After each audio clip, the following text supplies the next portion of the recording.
A dark and scary world full of crisis and decay, an age of science and technology showing us the way. Where disease and decay dominate the news, COVID and vaccines leave us confused. Broken hearts, empty beds, exhausted nurses, endless social media threads. Have we lost? Have we given in? Do we just let the countless deaths win?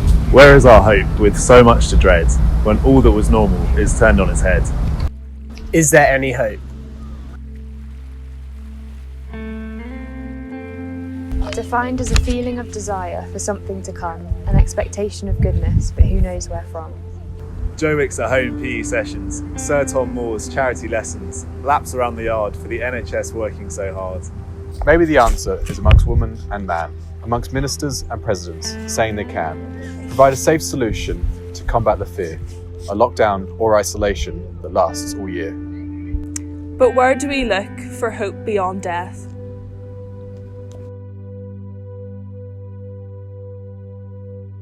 There was a man who once lived with a message to share, a man who spoke of God and miracles and prayer. He said a kingdom has come, it's a message of joy, a hope beyond death, a curse to destroy. An answer for those who despair, to look to a man who lovingly cares. He was beaten and killed on a cross of wood. In our place for our sins he stood. But he conquered the grave and rose to new life, so that we who believe need not live in strife. Do you see it's an answer for all those who cry, who fear and who hide, and ask this world why? The King who speaks as a leader of man, who suffered and bled and rose so we can. Trust in a hope of a life beyond the grave, a place where leaders and rulers don't make us a slave. He is hope and good news for all those that choose to look at this claim, to trust in his name.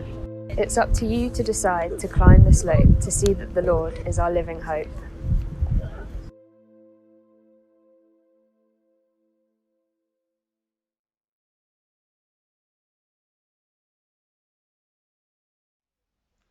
Hi there, my name is Olivia and welcome to Living Hope, a series of talks being given by the CU here at Plymouth Uni.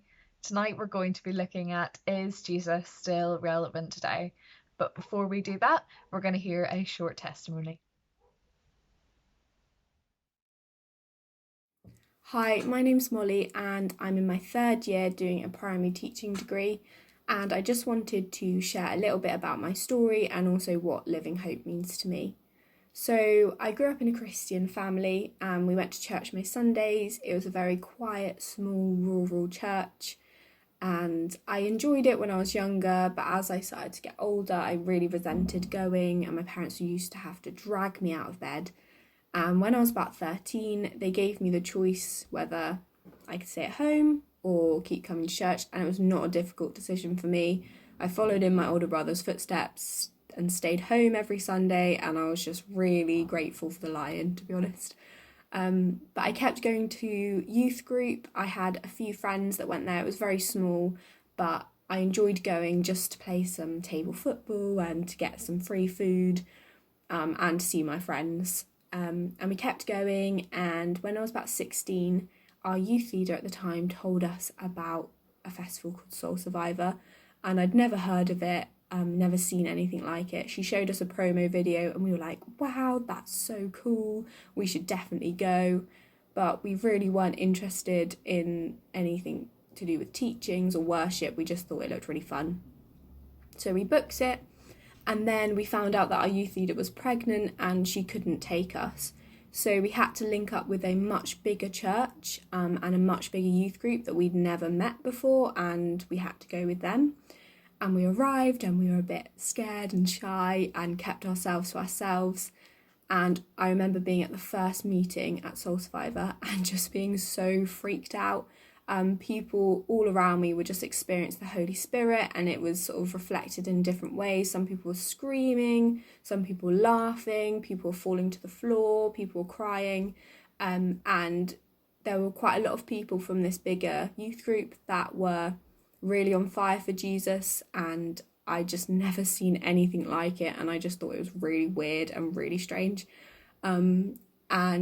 But as the week went on, we started to make friends with some people and had really cool conversations, And some of my friends around me were experiencing Jesus and praying for the first time and raising their hand in worship. And I just thought, what's going on?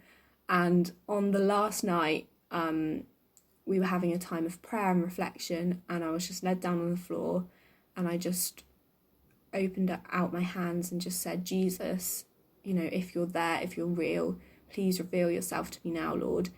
And just almost immediately my whole body started shaking uncontrollably. I couldn't stop it, but my mind was so calm and clear and just felt so peaceful. And in that moment I just knew that Jesus was real and that Jesus was good. And I went away on such a high, and I got baptized the next year.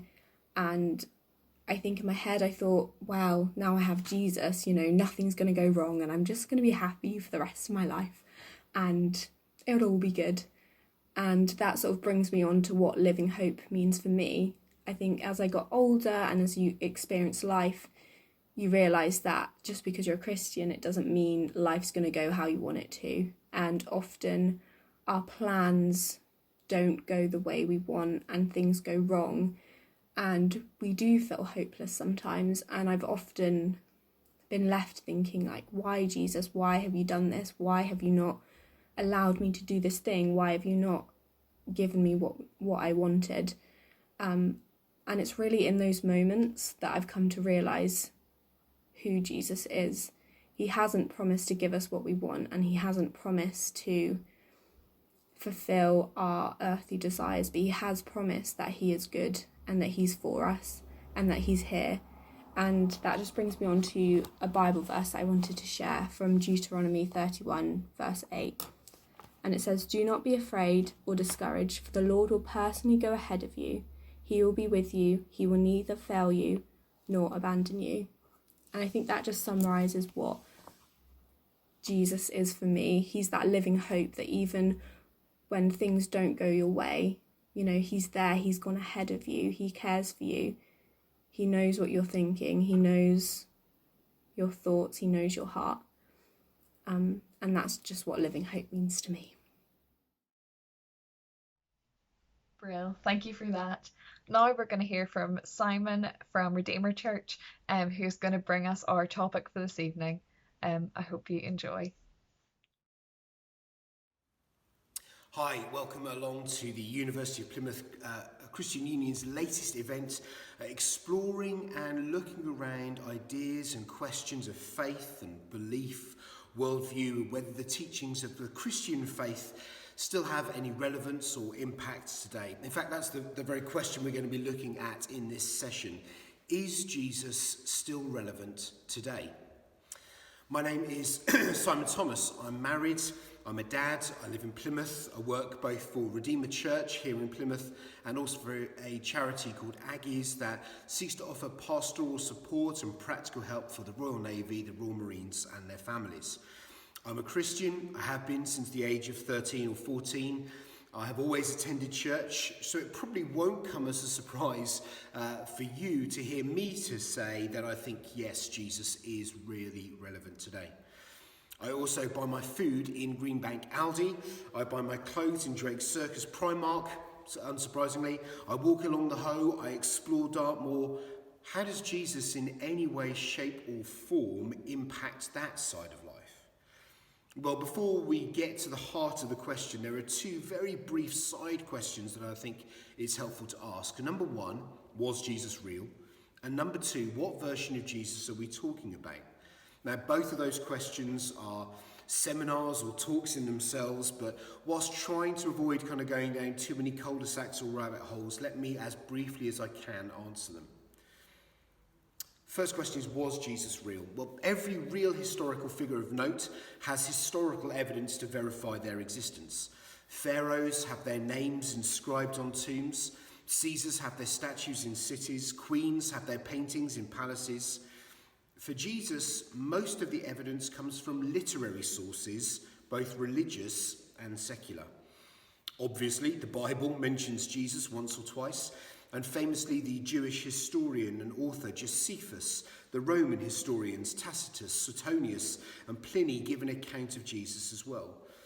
As Simon Gathercole, who was a reader in New Testament studies at the University of Cambridge, summarised, strikingly, there was never any debate in the ancient world of the Jewish rabbis. There was never any debate in the ancient world about whether Jesus of Nazareth was a historical figure.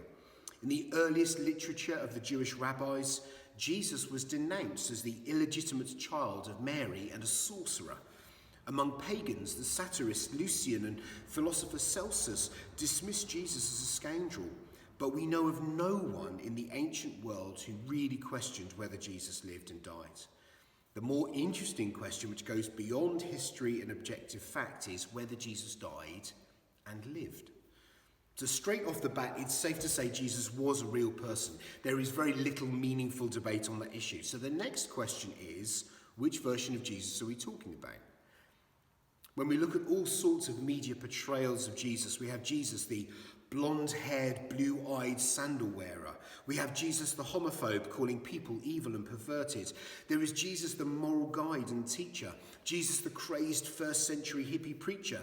Jesus, the statue nailed to the cross. Jesus, the party host in Da Vinci's famous Last Supper painting. If Jesus really was any of them, then our theme of "Is Jesus still relevant today?" it's a non-starter. But if Jesus was actually the Jesus of the Bible, if he was and indeed still is God himself, God the Son, Jesus Christ, as much God as God the Father and God the Holy Spirit, three persons, one eternal God. If Jesus is someone who personified love, who upheld the cause of the orphan and widow, someone who respected, honoured and dignified women, if Jesus' thoughts on justice, care, forgiveness, acceptance and tolerance are those as recorded in the New Testament, then that's a whole different ballgame, one in which we can very much expect to test the relevancy of Jesus' teaching, his nature and his character to 21st century life. Bernard Ramm, an American professor of theology, said this about the teachings of Jesus: they are read more, quoted more, loved more, believed more, and translated more because they are the greatest words ever spoken. Their greatness lies in the pure, lucid spirituality in dealing clearly, definitively, and authoritatively with the greatest problems that throb in the human breast. No other man's words have the appeal of Jesus' words because no other man can answer these fundamental questions as Jesus answered them. They are the kind of words and answers that we would expect God to give. So is Jesus relevant today? Well, he's real, and if he's the Jesus as described in the Bible, then the answer is yes. But in what way? I want to suggest to you three big umbrella subjects into which Jesus speaks today. There are loads more, but we only have a finite time to explore an infinite God. The three areas are life choices, ethical issues, and personal promises. So firstly, let's look at this area of life choices. Earlier in my introduction, I introduced myself by where I work and where I live. Every day we make decisions affecting our lives, what we wear, where we go, how we get there, whether to turn up to lectures or not, whether to go into the library or just Google it. Do we Netflix and or chill? Is Jesus relevant to those decisions every day?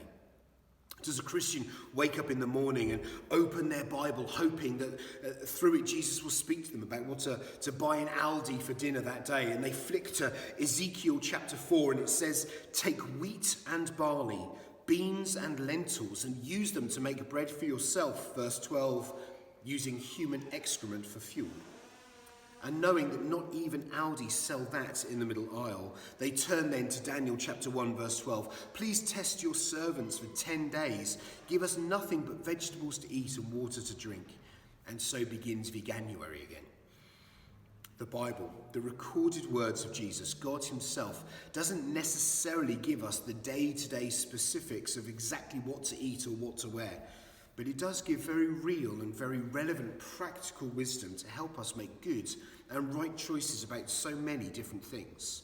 Using our example of food, you might think that if the Bible is a religious document or sacred text, why would it even bother worrying about what to eat or drink?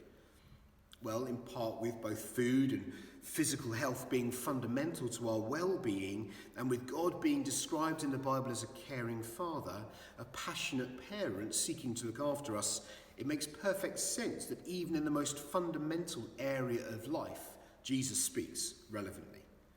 In the Bible we read 1 Corinthians chapter 6 verse 19, "Do you not know your bodies are temples of the Holy Spirit? Honour God with your bodies." Ephesians chapter 5 verse 18, "Don't get drunk on wine." On countless occasions there's comment about not being greedy. Now, okay, that may seem like an NHS website advice, but it's also okay to say that the Bible encourages a healthy lifestyle with regular balanced diet, not abusing food, not allowing food to control us. And the reason for that is because Jesus loves us and wants the best for us. And that comes through our lifestyle. The wisdom of whether to go for the grand Big Mac every day or maybe mix it up with the occasional salad. That same wisdom and sanity extends to other areas, for example, relationships. For so many of us, finding that person to share life with and even to create life with is a massively significant part of what makes us us. The countless apps, dating sites, even Channel 4's Naked Attraction feed the fire of romantic relationship as vital. But so few of them make sense. Even my children, aged 11 and 13, watching a dating app advert on the TV, noted that because both people liked going to the cinema, they would be a perfect romantic match. Now, of course, the Bible doesn't have a verse which gives us the exact advice on the exact person to marry at the exact date. There's not that much to go on to find Mr. or Mrs. Right. There is, however, some brilliant wisdom on how to best go about relationships. Ephesians chapter 5 and Colossians chapter 3 both give sound advice on loving relationships, both romantic and family, about honouring, encouraging, building the other person up, putting them first. It's less about the physical, although the book of Song of Songs in the Bible has a fair bit to say about that too. The Bible, God's words suggest finding someone who is going to be the best at bringing out the best in you, and that you can bring out the best in. That sex is a key part of the relationship between marital partners, but that is where it's for, between husband and wife in marriage. Is that restrictive? Is that God being a killjoy? Isn't promiscuity the much better way? No, it's wisdom for life, avoiding hurt and pain on the way, but fully enjoying one another in the most intimate aspect of marriage. In the area of finance too, Jesus gives wisdom. In a sense, to be prudent, budget wisely. Don't just spend now and think about it later. Now again, that could be advice we just draw straight off Martin Lewis, Money Saving Expert's website. But it does just go to show that 2,000 years later, the same wisdom that Jesus spoke of and showed is being repeated. It's still relevant today. We could talk more about this area, but let's move on. Jesus' wisdom is relevant today in our life choices, the way that we do life, the sensibility we should demonstrate. But more than that, Jesus' relevancy today extends into ethical issues. Morality, the way we view life, right and wrong, evil and justice. Where does all that come from? Is there such a thing as right and wrong? And if so, who makes that call? Is it us? Do we get to say what's good and bad? Is there a sliding scale of that? Is what is right and wrong an ever-changing playing field, shifting sands, and we choose a moral standpoint in that instant? Jesus' wisdom was laid before the foundations of the world began. Jesus, eternally God, has always existed. As Christians, we believe that Jesus is the author of life. Now, whether that's a creation story or a Big Bang story, Jesus is still the one who sits outside of time and space, history and life, and yet still speaks into it. Jesus shows us what's right and wrong. Again, the justice system in much of the Western world is based on the morality set out by God in the Bible. Morality that Jesus taught and demonstrated 2,000 years ago. His words are still relevant today. Justice is a key theme of the Bible. Throughout its pages, we see how God demonstrates justice, that those who've been oppressed and downtrodden are elevated. There's a whole system of jubilee talking into the culture at that time, that every fixed period of time, anyone who'd been sold into slavery would be freed, land would be returned, anything that someone had to sell because they were in financial distress would be returned to them. The key slavery abolitionists based their arguments for emancipation on the Bible. There is guidance and direction in the pages of the Bible to address all sorts of areas of morality and ethics. It speaks into the discussion on gender and sex and sexuality. It addresses abuse. It speaks into adoption and raising children and lots more besides, whether we like it or not, whether we want to hear that wisdom or not, whether we agree or disagree with the ethics, the ones in the Bible are clear. And in God's design are for the best way in which we are to treat one another. As just one example in the area of life, most humanists, atheists, and theists would agree that life is important. We shouldn't cheapen life. But there is, however, a whole bunch of disagreement over how that plays out in the areas of terminal illness, mercy killings, honour killings, euthanasia, abortion. Those things appear on differing sliding scales. But into all of these areas of ethics and morality, Jesus' voice rings clear and true. In Jeremiah chapter 1, verse 5, God says, "Before I formed you in the womb, I knew you." For us as a family, when we lost 2 unborn babies through miscarriage, it hurt. They were both relatively early in the pregnancy, but it was still awful. For our friends who lost their baby at 38 weeks pregnant, it was horrific. Unborn lives are very precious.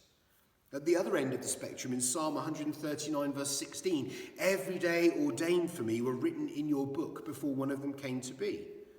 God knows our everyday, past, present, and future, before any of them unfold. Knowing that he knows, it makes sense to ask for Jesus' wisdom to live life the way that he has laid out. That's why the history of the church and of Christianity is so inextricably linked with the healthcare system of this nation and so many others. You can't look at the hospice movement, orphanages, adoption agencies without seeing the involvement of the church in the words of Jesus. It's also true with debt counselling agencies, food banks, homeless shelters, domestic abuse services, pregnancy crisis counselling, and many more besides. Again, I know this is not exclusive to the Christian faith, but it is also undeniable that Jesus has influenced history and continues to be relevant today in this area. As the leaders of both major political parties in this country recently commented at the height of the COVID pandemic, Boris Johnson said, "It has been absolutely inspiring to see churches respond to the lockdown as they have with true Christian values. They have reminded us all of their role as pillars of their community, reaching out to bring hope, peace and practical care to those in need. This has been a difficult time for many, but as ever, our churches are helping to show us the way. Keep up the good work." Sir Keir Starmer, commenting on King's Cross Church in his own constituency of St Pancras and Holborn, who were providing food to people in need and supporting health workers, said, "This is just the efforts of one church, but I know this has been replicated by churches and faith groups across the whole country." If we were to ask all those that have been fed and supported by that church's food programme, was Jesus still relevant today? It would be hard to think of any other answer they would give than yes, of course he is. Our final section I want to look at today is personal promises. Now, of everything I've said, you can have one of 3 reactions. Number 1, you agree with everything I've said so far. Number 2, you fundamentally disagree with everything I've said so far. And I've simply credited Jesus with doing anything or anyone or any other deity he might have said or even done. The third reaction is, well, maybe Jesus is still relevant today, but I'm not convinced yet. Christianity is a unique faith. In every other major religion of the world, there is an expectation on humanity to improve itself in order to earn favour with God. In every other major religion of the world, the god or gods are distantly directing, pointing out your errors and guilt, laying out rules and regulations to be adhered to. Some describe the different religions of the world as different pathways up the same mountain, but that's an impossibility. You can't have all religions of the world equally true. There's either no God, many gods, or one God. They can't all be right. But that doesn't mean they are all wrong either. Jesus claims in John chapter 14, verse 6, "I am the way and the truth and the life. No one comes to the Father except through me." Jesus' claim, his promise, is that he uniquely is the one through whom humanity can reconnect with God. That he uniquely reveals how best to live life and understand it. That he himself will accompany us through this life, not demanding of us to reach an impossible level of holiness by ourselves, but living it himself and sharing its benefit with us. At the heart of the Christian faith is a theme of relationship. Relationships between human and relationships between people and God. Whilst one could name a number of key areas highlighting the relevancy of Jesus to them, one of, if not the most significant, is about you and your relationship with God. God's passion, the Bible tells us, is us. God's gift to us is Jesus. And I want to highlight a couple of areas where that gift is most welcome. Firstly, when we're facing difficult and challenging times. COVID, of course, has had a lot to answer for in the last 12 months. Missed friends, weddings cancelled, funerals unattendable, loved ones you've not been able to see in person or even touch. We do know, however, that there is now an end in sight, and that sense of relief is very real. But for many people, there is no end in sight. The pain of their current situation is awful, too much to bear even. On our church website, we're starting to create some videos called Real Lives, Real Stories. Accounts by people within our church family of the difference that Jesus has made to them. One of the first that's going to be being put up is a story of a guy called Cătălin, a man who grew up on the streets of Romania but came to the UK to work here, and his marriage fell apart. His life was in an absolute mess. He was at his lowest, and he made his way towards the Tamar Bridge, ready to throw himself into the river and end it all. But in that lowest moment, he remembered something he'd heard as a child about Jesus. He connected with the church and heard about Jesus afresh. His life was still very hard. He still was going through a messy divorce. Kids were involved. Life was still hard.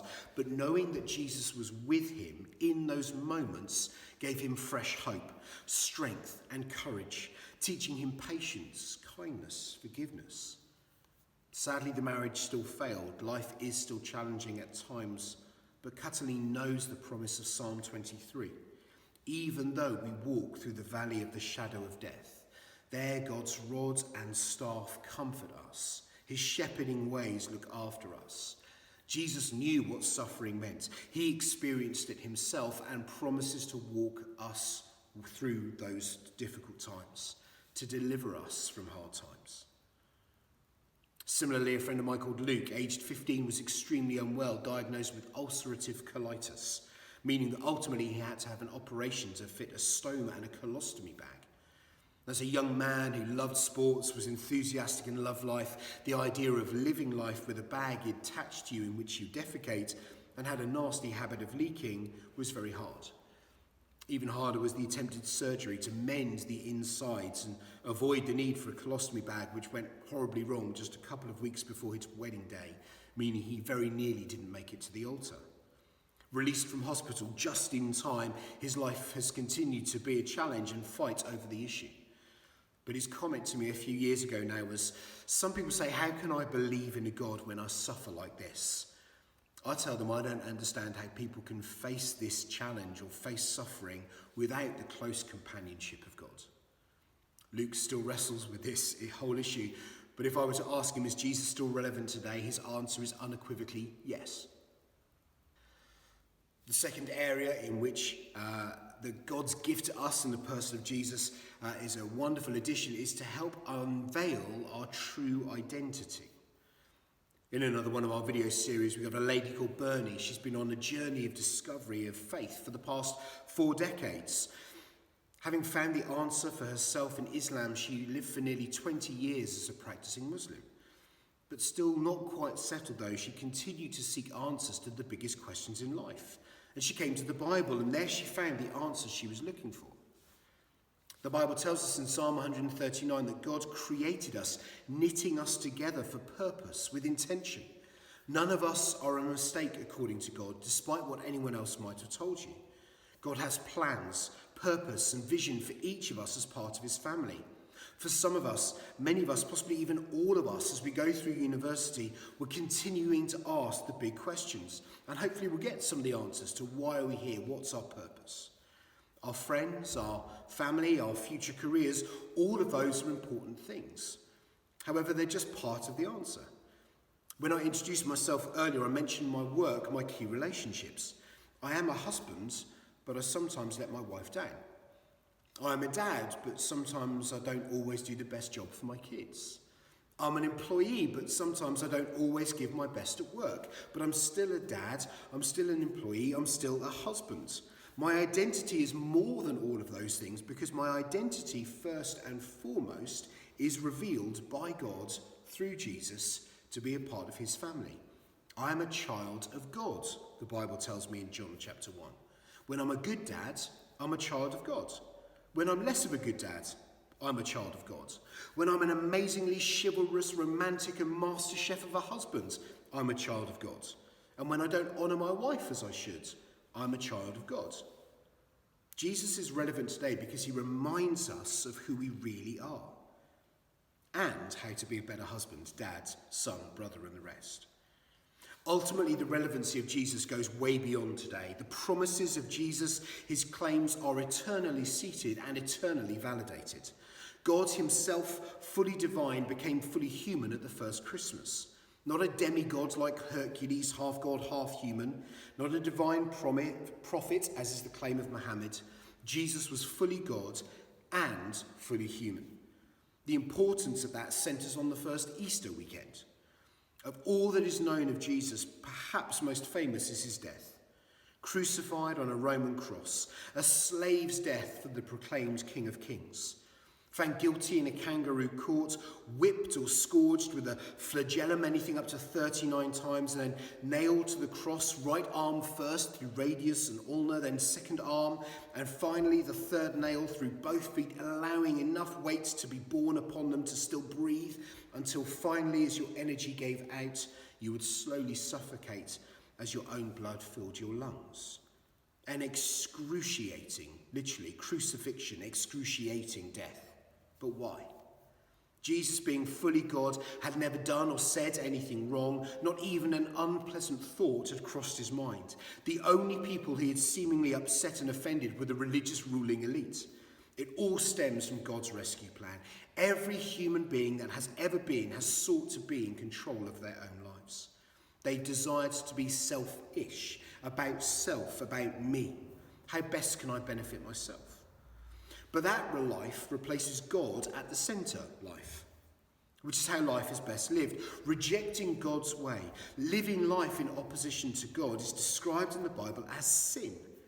Anything that has caused offence or hurt or upset to yourself or to anyone else, or indeed to God, is sin.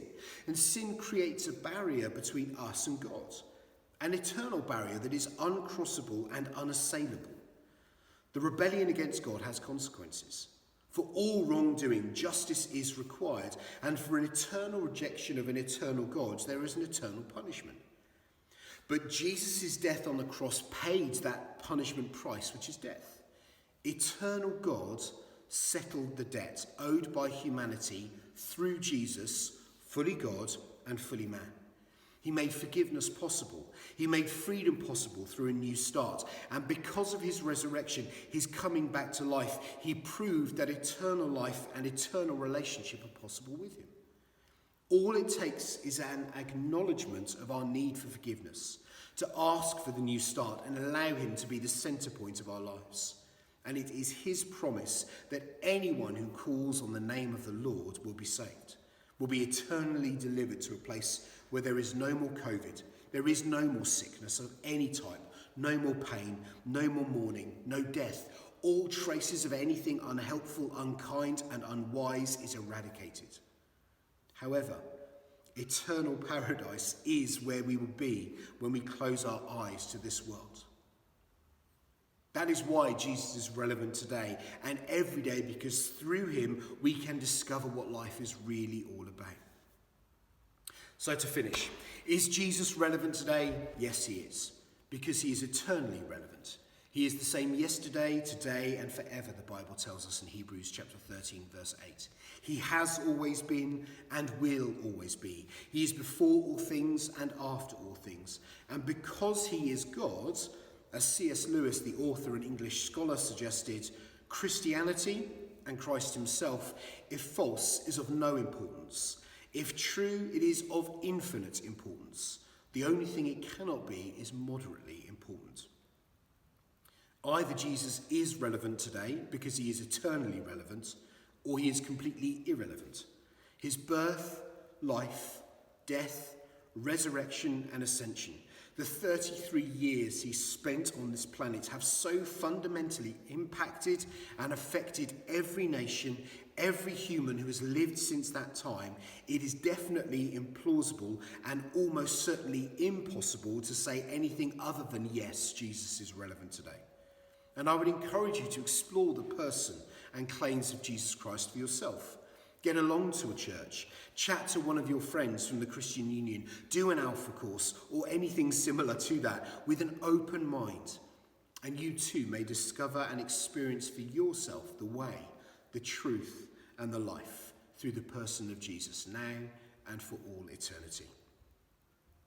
I want to thank you personally for taking the time to listen and to watch this. If you do have any questions, please do get in touch.